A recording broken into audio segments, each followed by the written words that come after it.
Everybody, you've got Dan here with Five Wide Football, and we've got Kush from the Hub on today as well for our next episode of the Fantastic Giants.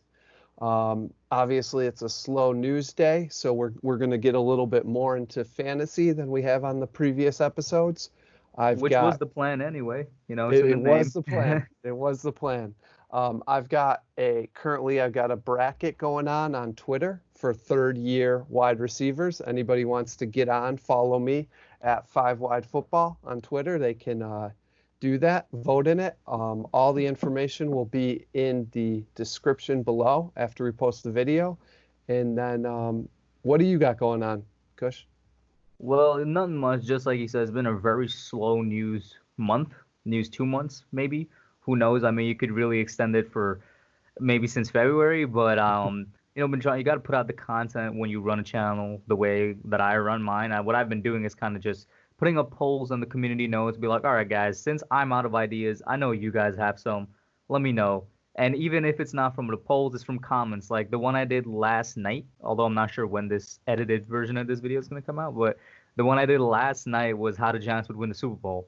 Completely an unrealistic video because I don't think that's going to happen this year. But it was suggested by somebody, and I was like, it was really fun. So Yeah. it's like we're just kind of in that speculation season time of the off season where it's like everybody's throwing out ideas, everything, nothing's too crazy, and just trying to keep myself occupied and whatnot. And here we are today with the next episode. And that's funny you say that because a guy I follow on Twitter, I'll give a shout out, P2Win Fantasy. He's a good follow. He was commenting on, how do you think David Johnson's going to do in fantasy this year? Somebody else commented, well, is he going to be the workhorse, the primary back? And then he responded, well, it's June and they haven't even started training camps, but I need an answer now, so I don't know. And it's just kind of funny Ooh, because it's like people are on here it's tweeting, they're asking questions, and it's like, yeah, yeah, it's so early though. It's yeah. like so early. And even then, right? Like realistically speaking, when's the last time DJ has been like a real workhorse back? It's been a while. 17, I think, because he had some injuries, and then they went and they got Drake. So Exactly. So yeah, I don't know. yeah. But and then I wanted to say the one other thing I'm going to do because like you said, we're running out of things to do is I'm going to do a beginner's guide to fantasy football. So if any of you guys here are big Giants fans, primarily watch the Hub, and then you like our little podcast together, it's going to have some good advice for you if you want to get into fantasy. It's fun for Giants fans the last few years because we haven't been as relevant at the end of the season. Hopefully that Yeah. changes this year. So it kind of keeps the games when your team is 4-12, keeps those games interesting. For sure. And I mean, one thing that I plan to do, I think in maybe August or something, is starting the fantasy football league. I've mentioned that before on the podcast. Obviously, I want to have you in the league. Gonna have a couple, subscribers in there. Not sure how I'm gonna go about which ones it is, but I don't want to start too early. Kind of going back to what you said in the beginning, with dudes wanting to get information now in June. Training camps haven't started yet, although the Giants training camp date has been announced and stuff like that. I will be having a fantasy football league, maybe multiple. Yeah, it's always fun. I've been in a league every year since 2007. That's So that's 13 years, man. Jesus. yeah. Yeah, and let's talk about that. The Giants training camp is going to be kicking off. Am I correct here on July 26th? I think it was July 28th. At least the 28th. article I read Okay. on Giants Wire was July 28th. I could be wrong about that, but that's the tentative date, right? Like, let's say nothing bad happens, everything stays the same, or nothing incredibly good happens that kind of brings it a bit earlier. The tentative date is July 28th. And it looks like I was wrong. You're correct. Giants Wire is saying July 28th.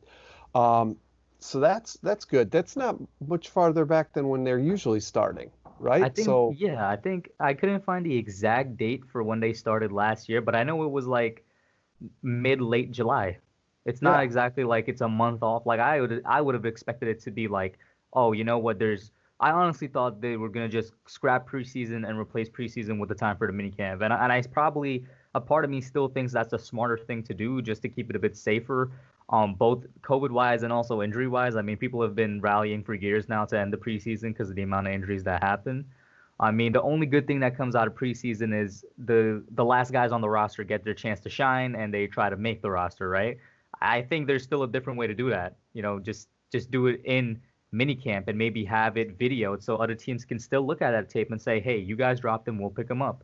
But I still think that the smart thing to do, and part of it is kind of like there are a lot of players that don't have their own facilities and home gyms. Hmm. So the way the off season has been for the past couple of years, and I've said this in the video that I put out today, I was like, the way the off season has been is that they ease the players back into it with first the OTAs, which are voluntary, to get their bodies, back into working up a sweat, back into the muscles getting flexible. The OTAs are very much not as hard as the mini camps in terms of intensive training. And then after OTAs, when they take about a month break and they go into mini camp, which obviously is mandatory, OTAs is voluntary, that's when their bodies really hit the ground running. I think it's a bad idea because we have no news of OTAs yet to just throw these players back in, especially a lot of them who haven't had, like I said, home gyms and haven't had a chance to really keep up with the fitness as well as they should have, to throw them back into minicamp, the hard intensive training, and you might get some injuries. You know what I mean? Especially, yeah, and I especially hear that, what you're saying with the rookies, because the Exactly. guys who have been in the league a couple of years, they've got some of that money. They've gotten paid from those paychecks, and the league minimum is hundreds of thousands. So they probably can afford to at least, maybe not a full home gym, but have Hmm. something. But the other guys, I remember me in college, I had no money. Exactly. I know these guys are on scholarships, but a lot of them don't come from a lot of money. And you're very busy if you're studying and playing football. So like I could imagine, I don't think that our rookies are sitting there with home gyms in their basement. I They completely agree with you. yeah, Like you look at and this was something I always thought was funny. You look at the current stars of our team. Of course, the team is very young. Look at Daniel Jones and Darius Slayton. They yep, are the two of the future stars of the team. Daniel Jones more so. I mean, he's currently the face of one of the cornerstone franchises of the NFL, the quarterback, the leader of that yeah, New York Football Giants team. He still currently lives with his parents because he hasn't actually gotten enough money to get his own place yet. He's still back at home with his parents. This is a dude you're talking about that starts for the New York Giants, is the quarterback for the New York Giants. He's still living in his parents' home because exactly what you said. They're not veterans in the league that has all that money yet. yeah. I think now Jones, I do think he has probably some facilities set up, but he doesn't have a full home gym. I think where he can go and get everything done. That's why he's been back at Duke. That's why he's Yep. working down in Austin, Texas. That's why all these things are happening. You bring up a great point there with the rookies and even second year players like Jones and Slayton. Yeah, and I think it was CD Lamb was doing an interview on Rich Eisen, and he said like when everything got closed down, he was trying to figure out what to do, so he took a bike and he went for a bike ride to see his mom Hmm. from wherever like his little apartment he was staying at or whatever. But he's not a big biker. He didn't have any idea. He said he biked 20 some miles and then his mom had to drive him home because he was too tired. And then he Exactly. was like, and then I was exhausted. I didn't do any push-ups, any sit-ups. He's like, and I don't have any weights. I don't own any Hmm. weights in my house. I'm not positive. It was Rich Eisen. I'm not positive it was CD Lamb, but I know it was one of the top It was wide an NFL receivers. rookie.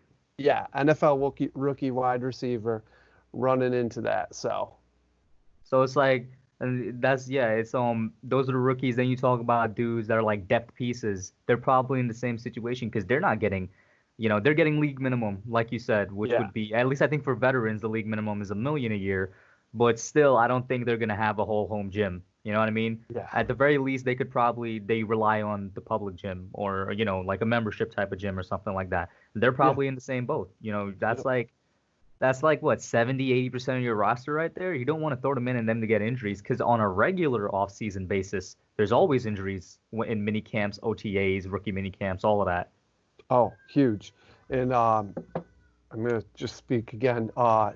One of the Kelsey brothers was on um, Sports Talk Radio too, and he said that Jason Kelsey, he said that a bunch of the Eagles players he was talking to, they pooled together a bunch of money to Hmm. rent out an area, and then they ship their equipment there, and they each take turns using it, and then having it wiped down and cleaned before the next guy comes in.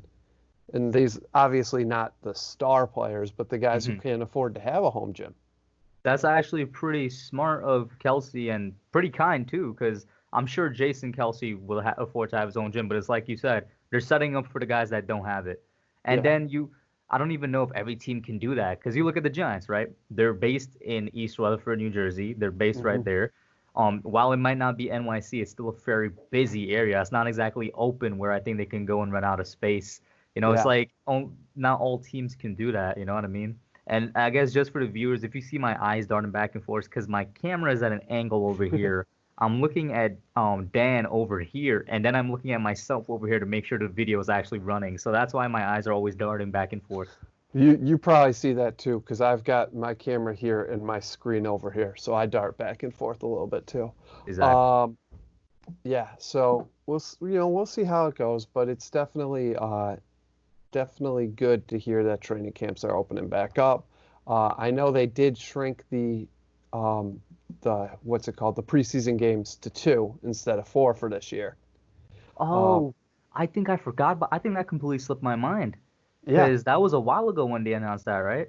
yeah, Yeah, that yep. completely slipped my mind because I know they at least for the Giants they also changed up to the timings of the Packers preseason game. And my theory on that before, because they still haven't released why, I thought it was because they wouldn't have fans in the stadiums, but preseason is now proceeding with fans fully there. Yo, listen, like we're definitely not experts on coronavirus or anything like that, but man, this is just building up, in my opinion, to another spike. You know, that's my big fear is they talk about how in the past with they were comparing it to like the Hong Kong flu and the Spanish flu that they had in the 60s and the 18 and I think the other one was like the 1910s. It was like In the both 20s. 20s, yes, that's what it was. Yep. Both times you had the initial spike and then a low and then another big spike in the fall and winter. Like an exponentially larger spike because people Yeah. just like did not take it seriously anymore. So that's definitely my fear, and that's my big fear with like the NFL is I'm worried that like, and I shouldn't say this, knock on wood, hopefully it doesn't happen, that they do really, really well and we get started and there's not many cases and we get to like November and all of a sudden there's a spike. You're like Hmm. 7, 8 games into a season and there's a spike That's and gonna the completely season ends. wreck the season. Yeah. Like the off season is already wrecked, and we can just. I know you kind of wanted to do that towards the end, but let's just hop into the Cowboys news because it's related. Yes. Um, Yes. it's obviously the fear here is it's spreading to the fans more so, which is why I'm like they shouldn't be proceeding with fans in the stadium, but it's already with the players. Oh yeah. Oh, decent. They haven't said how many, but they Oh, said just kind of I guess several. kind of give the explanation of what's happening for those that don't know with the Cowboys. Yeah. Several Cowboys and Texans players, including Elliott, tested positive for coronavirus today.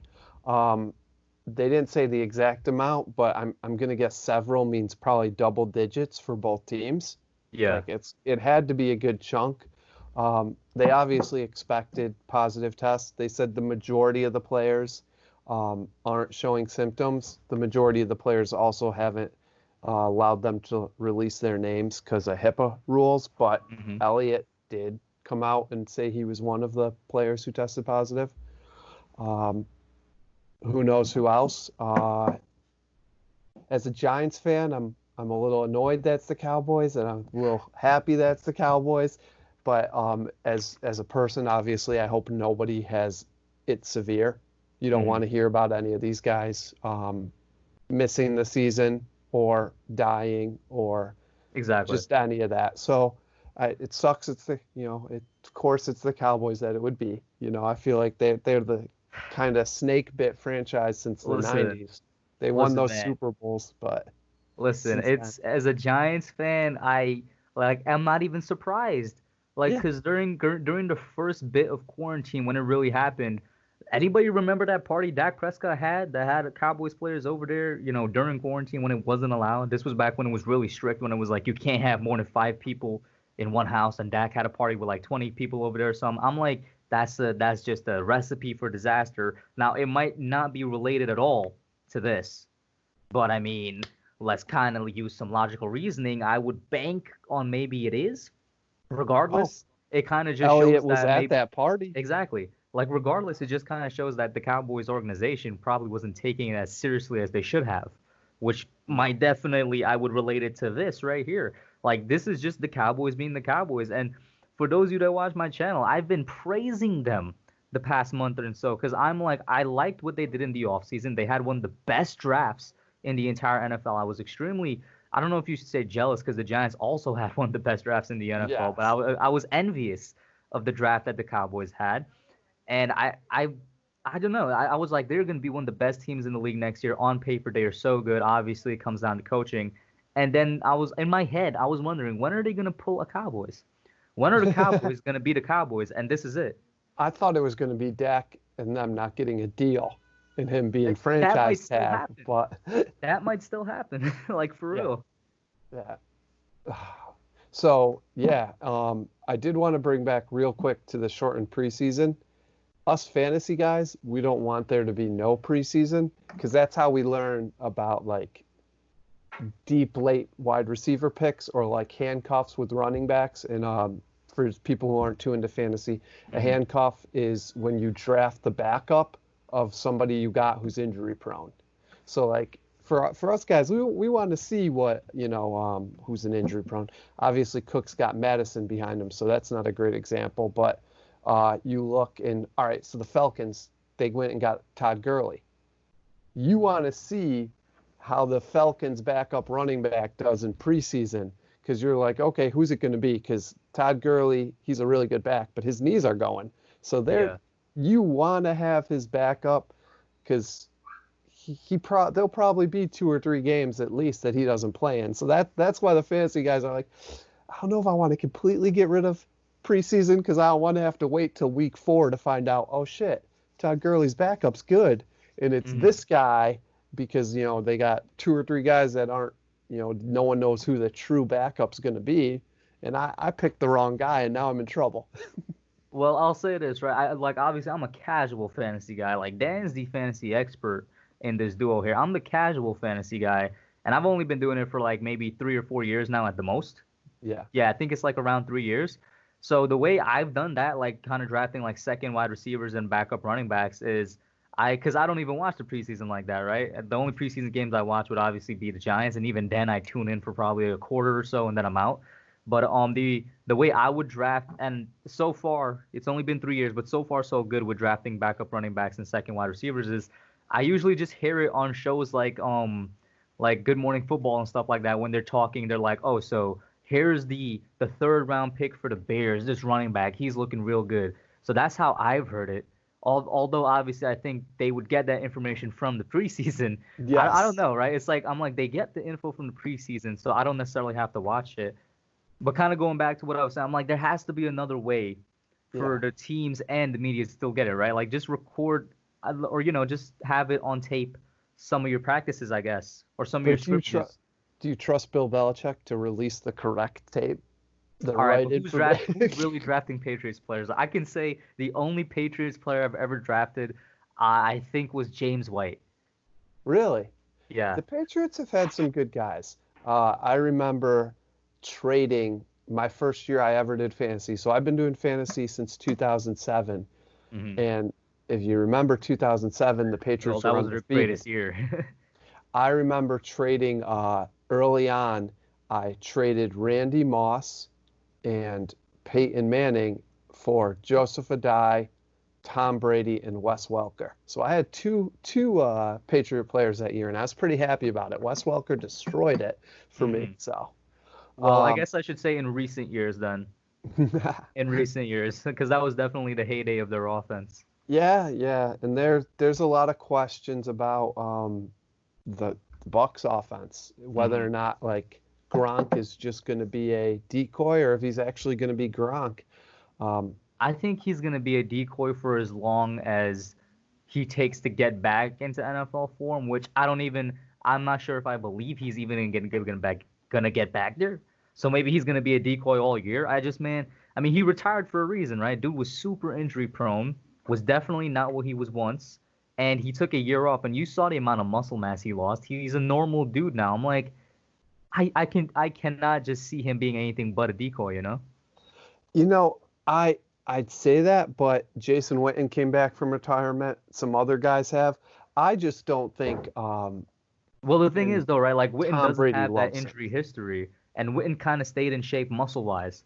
Yeah. Like Gronk really basically came down to like a regular skinny dude that you'd see on the street. Oh yeah.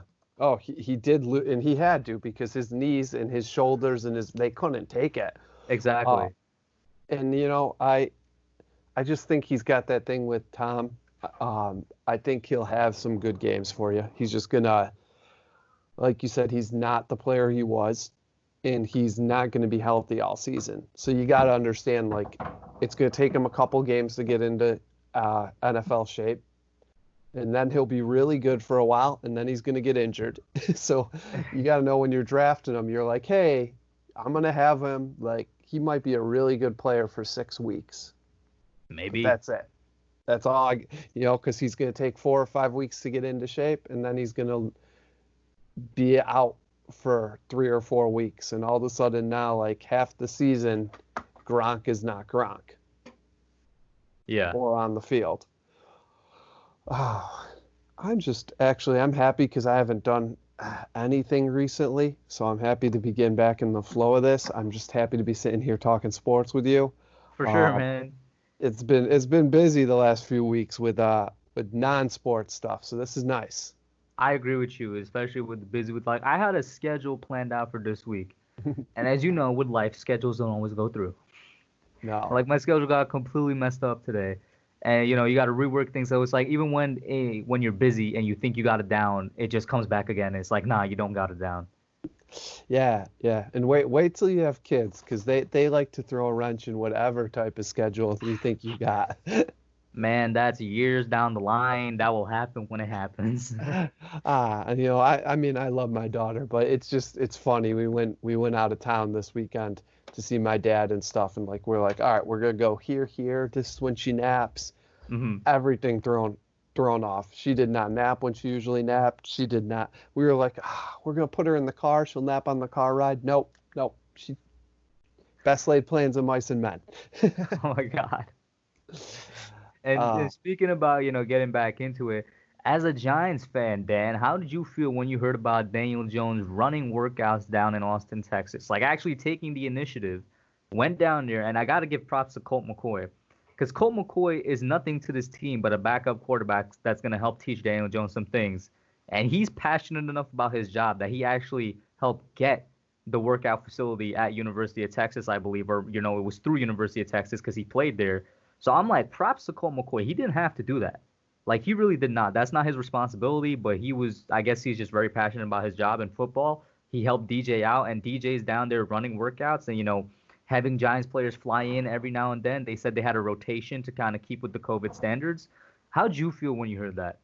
well, first of all, I want to state Colt McCoy is like he's the consummate professional. Like they talk about that in college. He's a little undersized. He didn't get drafted high, but yet he's been in the NFL now for 10 years. He Hmm. was a very good college player. He's just a professional. He's a great guy. People people always say that about him. He fought and competed to be a starter in Cleveland and in Washington when he was taken late. He's undersized and he's just a good player. I'm very excited to see Daniel Jones making that next step. Um, I liked the way he played last year. I liked everything we heard, but he also had Eli Manning as the mentor.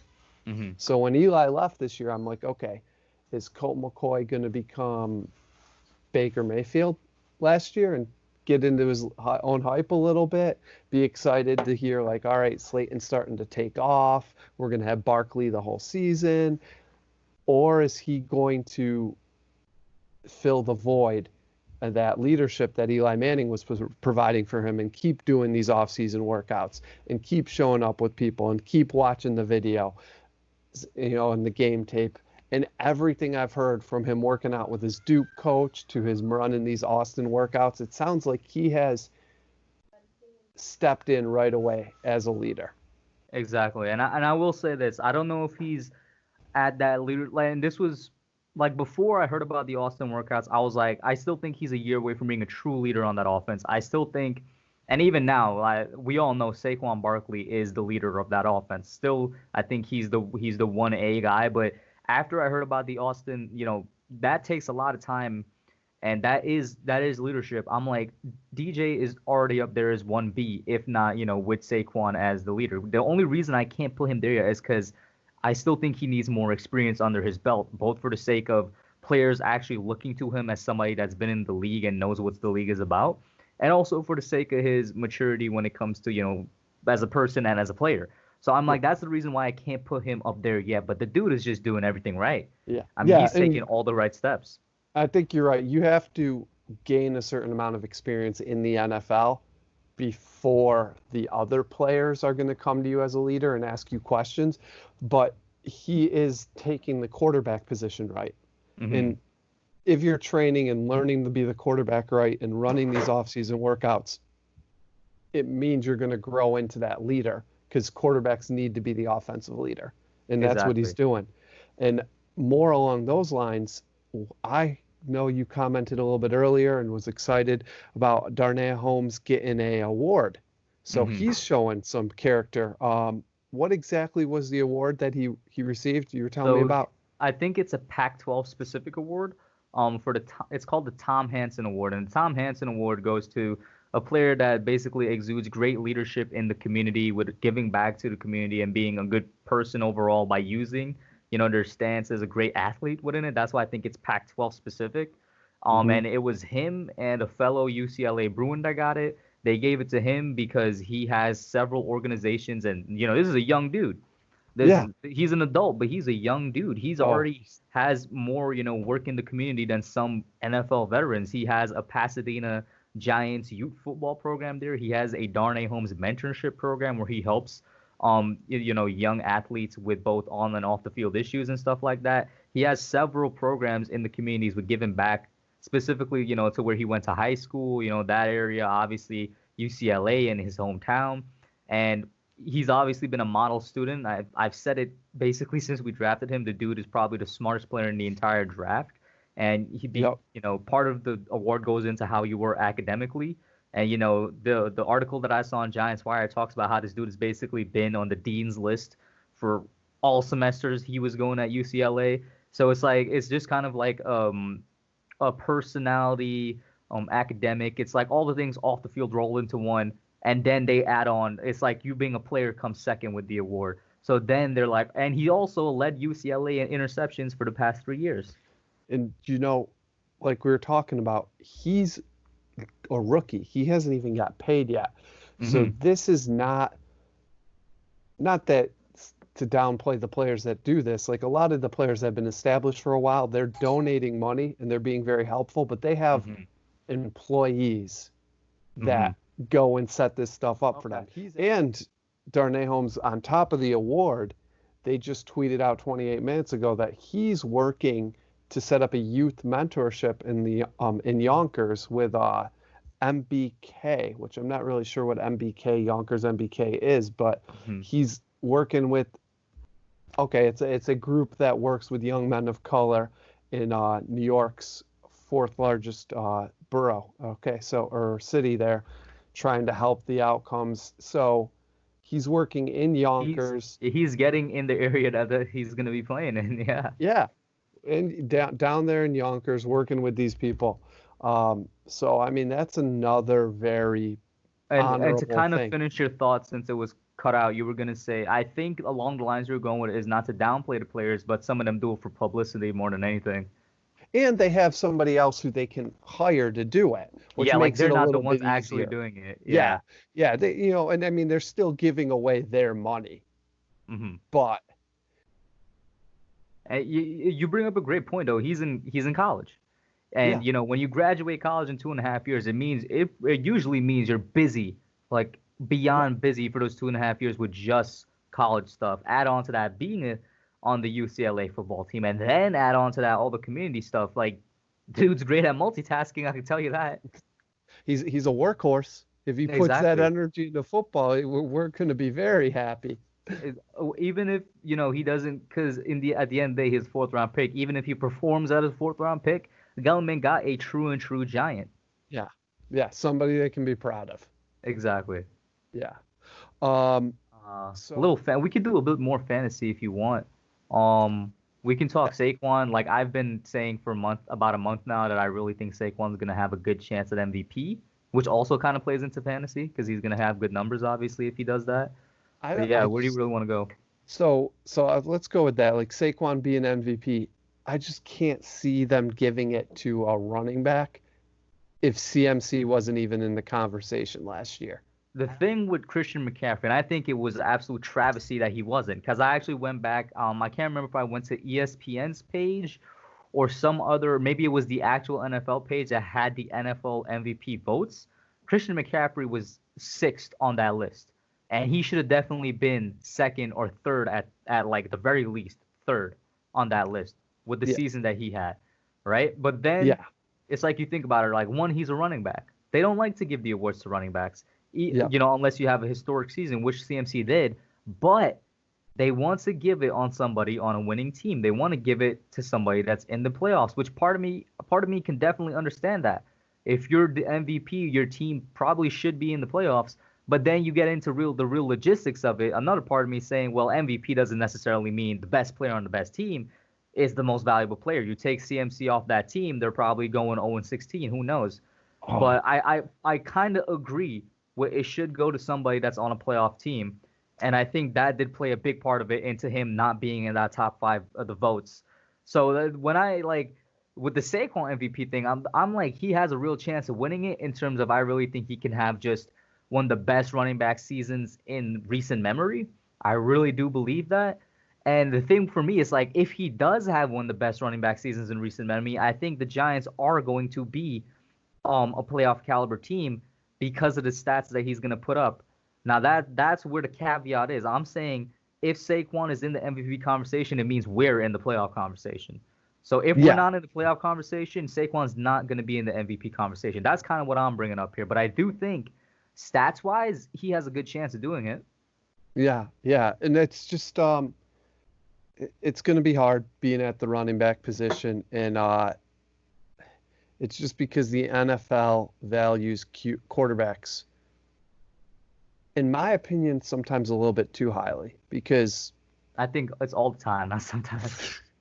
it's the NFL is so much different. Football is so much different than a lot of other sports. Like in basketball, like one guy can take over a game, but as fast as Lamar Jackson is and as big of a cannon as he has, if his offensive line sucks, it doesn't matter. He makes 2, 3 guys miss. If they're already in the backfield, Just look at if he makes Deshaun. those 2, 3 guys miss, he only gets a yard or two. So Just look it's at just Deshaun Watson. it's such a team sport. And like, you can be throwing the ball great and hitting wide open receivers, but if they're dropping the ball, like I always point to after the Giants won that Super Bowl, the second one back in 2011, um, Hicks couldn't catch. Hmm.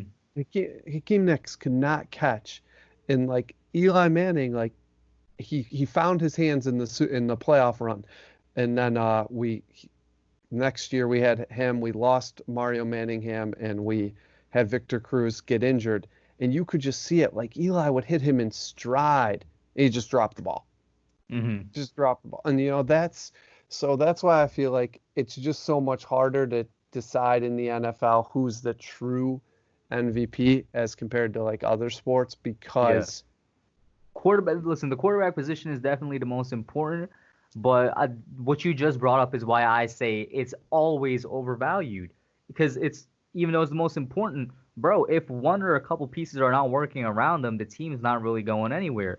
You know what I no. mean? Like just a couple years ago, I used to argue offensive linemen should be paid as much as quarterbacks. Now that I think about it, logistically speaking, that doesn't make sense because there's like one quarterback and five starting offensive linemen. But I'm like, they should not be paid as high as they are when it comes to QBs. I mean, Oh, god damn, look at Ryan Tannehill. yeah. Ryan Oh, yeah. Tannehill is not the MVP of that team. It's Derrick Henry, and by the looks of it, they might let Henry walk when his contract comes up because they're paying Tannehill what they're paying Tannehill. Tannehill's not the Tannehill's not even the second best offensive player on that team. Yeah, I would say it's AJ Brown. Yeah, AJ Brown is their number two, and then maybe Tannehill. Maybe And just Corey Davis has something to say about being number 3. Who knows? No, yeah, I mean actually, you know what? It was Jack Conklin. It was Jack Jack Conklin Conklin. last John year. Conklin was probably their number three. Yeah, Yeah. whoever replaced Conklin is that dude now. And that's why I'm like, and as you're sitting here talking about that, that's why I'm so happy that Dak Prescott is demanding so much money because the Cowboys are good and they got lots of good players on offense. But if Dak Prescott becomes the highest paid quarterback in the NFL and he's commanding a large percentage of that salary cap, they're not going to be able to keep, like, they're going to have to either let Cooper, Gallup, or CD Lamb walk here because when Gallup's rookie contract's up. They're either going to have to be like, all right, we got to let Gallup walk, or we got to cut Cooper, or we'll sign CD Lamb, we'll sign Gallup knowing that we can't re-sign CD Lamb when his rookie contract ends.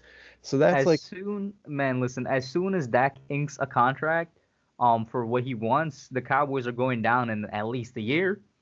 Like that's what I was saying towards the beginning, where I'm like, the Cowboys really can be one of the best teams in the NFL. But then, of course, the COVID thing, and now we're talking salary. So let's say the COVID thing never happened, and they're going into the year as one of the best teams talent-wise.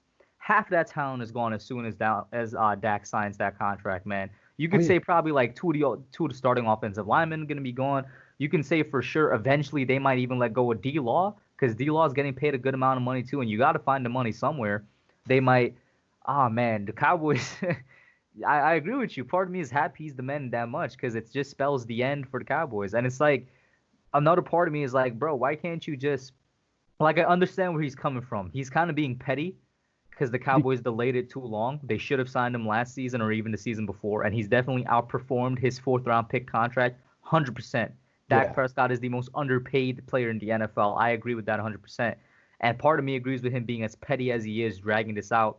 Because if I was him, I would have kind of stopped it because we all know that something is going to go wrong with the salary cap this coming year because the NFL's not going to earn as much money because of COVID as they usually would. If I was Dak, I would kind of ease up on the demands, but I kind of like how petty he's being because the Cowboys really did cheat him out of his money. Oh yeah, for the first 4 years in the NFL, he made 450, 540, 630,000, not million, and then 2 million. So he's like, I should have been making 5 or 10 million a year. So now I want you to pay me that, 4.5 million I wasn't getting on top of what I should be making for my next contract. And it was the Cowboys' short-sightedness. After he had that killer rookie season and then followed it up with a pretty solid second year, they should have gone right in and been like, hey, we got to Dak, start talking contract. Yeah, let's get you under contract. Let's make you paid in the upper half of the league like you're performing. You should have done it before Carson Wentz. I'm not the only, I'm not the only person that says that. Basically, everybody says that they should have done it before Carson Wentz signed his, because obviously that's the dude Dak is compared to the most. Yep. It's his division rival, same draft class, and listen, you might be surprised by this, and some people watching might be a bit backlash. But if a redraft of the 2016 draft happens, I take Dak Prescott over Carson Wentz because Dak is more reliable than Wentz.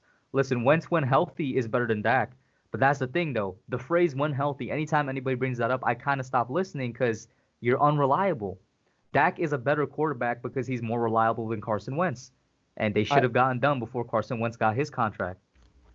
I would probably agree with you. I think Carson Wentz's ceiling's higher that year that he almost won the MVP, but Dak has performed at a top 10 NFL quarterback, as much as I hate to say it, for the last 2 years, in a top 20 for the last 4, and he doesn't miss games. Very consistent. Yeah.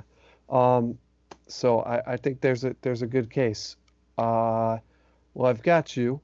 You said you're a little bit of a less fantasy guy. Is there any fantasy questions you want? So just to give you an an idea for anyone listening, I started digging real into fantasy numbers, but I have been playing fantasy football since 2007. I've been in, I think when I looked at my Yahoo account, I've been in 40 leagues in that time. So I have a little bit of knowledge. I'm not just blowing smoke Got a up good your amount of ass. mileage. But so do you have any quick fantasy questions we could close out with, or? I don't have any specific fantasy questions, but I think somewhere along the podcast you mentioned third year receivers in fantasy or something like that. Yeah, What are I'm some doing a third year receivers bracket. you're looking at? It's a bracket I'm doing on Twitter. So I ranked the top 16 third year receivers. Let's get the top like 7 out of that. Yeah, I was gonna say you're really digging deep. I've gotten some pretty hard backlash. I put number one at Michael Gallup, because Isn't Calvin Ridley a third year receiver? he is a third year receiver. Yeah, I would say, listen, I don't know because I don't watch Falcons football like that, but I would say Calvin Ridley should be towards the top. I don't know if he should be number 1, but he should be towards the top. I have Kelvin Ridley at 4. Okay, okay. So I'm getting killed because a lot of people think that DJ Moore should have been number 1 from the Panthers. I have him at 2 because he really produced last year with no quarterback. But I hate the Panthers receivers for some reason. They've burned me a lot in the past. Uh, you know, Funchess, Samuels, they haven't had a really good receiver since Steve Smith, and I don't know what Teddy Bridgewater and stuff's going to do there. The number 3 I got is DJ Shark, also very talented, also just a lot of question marks with Jacksonville. Number 4 is your boy Kevin Ridley. Talent-wise, he could be 1 or 2, but Julio Jones just commands so many targets that it's hard for him to produce that level. Number 5 is, and see, this is the thing. It's funny because a lot of these third-year receivers are super talented and on offenses that have a lot of question marks. Because number 5 is Cortland Sutton, who killed it last year, but he's in Denver, and I don't know how much I trust Drew Lock. Well, is this list based off of their previous performance or based off of where you expect them to perform next year? So it's kind of a little bit of both, because you look at their previous performance to try to get an idea on how they're going to do next year. So like that's why I have Michael Gallup at 1, because he's had really good previous performance, and I love the offense he's in. And I have Cortland Sutton back at 5, even though he had great performance last year. I just don't think that offense that he's in lends him to compete at the level that like DJ Moore, Calvin Ridley, Shark are going to put up. I kind of think he's going to have a good year. I don't know if it's going to be better than Gallup, though. Like, I'm kind of in the same boat as you because I do think Denver's offense next year is going to be really good because they got Pat Shermer, who's a good offensive coordinator. Now, as Giants fans, we know he's a terrible head coach, but he's a good offensive coordinator. And I think he's going to benefit from that. But Pat Shermer's offense, it's more horizontal than vertical, right? It's a lot of slants, a lot of drag routes and stuff like that. The occasional vertical pass. I do wonder how Cortland Sutton is going to perform. I don't know how he is, but I think he's going to have a really good year. You look at the Broncos got Jerry Jeudy, who is possibly the best receiver in the draft. So it's like, is Cortland Sutton now the number 2, or is he still the number 1? There's a lot of questions there. With the shortened off season, I don't know how a rookie can come in and be the number 1. And Sutton killed it. 1,100 yards, 72 catches, 6 touchdowns. Like, not a lot of rookies come in and do better. I mean, you remember Odell. He tore it up as a rookie. You go back to like Randy Moss's rookie season, but there's not too many rookie wide receivers that come in. And like everyone talked about how good of a season like DK Metcalf had. He had like 800 yards. That's 300 yards less. So that, if Jeudy comes in and has a good rookie season, he's still not putting up 1,100 yards. All right. And to close out the list, who you got all the way up to number 8? All right, so we'll do the last 3 real quick. So number 6 is Christian Kirk. Large part of that is because Hopkins came, so I don't feel Yeah, like he's gonna take a step back for sure. Yeah, yep. 7 is Anthony Miller, and it's the exact opposite. I don't think he's that talented, but the Bears offense doesn't have as many weapons, so he's going to eat up targets. And number 8 is MVS, Marquise Valles-Scantling, and that's largely because he has Aaron Rodgers throwing him the ball. Yeah. So yeah, I mean, it's not at least so far, it's not a bad list. I'll tell you that. The last three definitely, or I should say the last two with the Bears receiver and the Packers receiver are really going to be dependent on how their offenses go for sure. Like Oh those yeah, are those I would not put them on the players. I would just put them. Hey man, it just depends what your offense does this year, bro. Honestly. because I don't think you're right. I don't think they have the talent to perform on a bad offense where some of these other guys do. Hmm. All right, so you want to tell people where they can find you real quick? We'll do our For send offs. sure. For sure. Well, first of all, thank you all for tuning in. For those of you that watched it, this fantastic Giants podcast we got going here.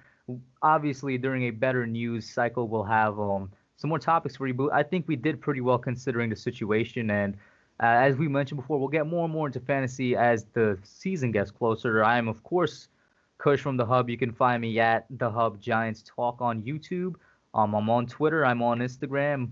Uh, my links are basically the hub underscore YT or the hub underscore YouTube on those social media platforms. And yeah, check me out. Subscribe if you haven't already. And definitely subscribe to Dan the Man over here and to 5Y Football's blog.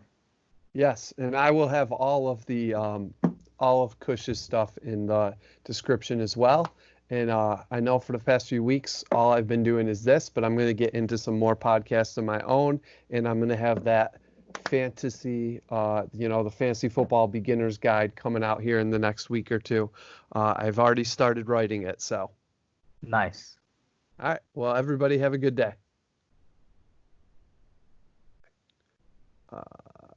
Stop recording.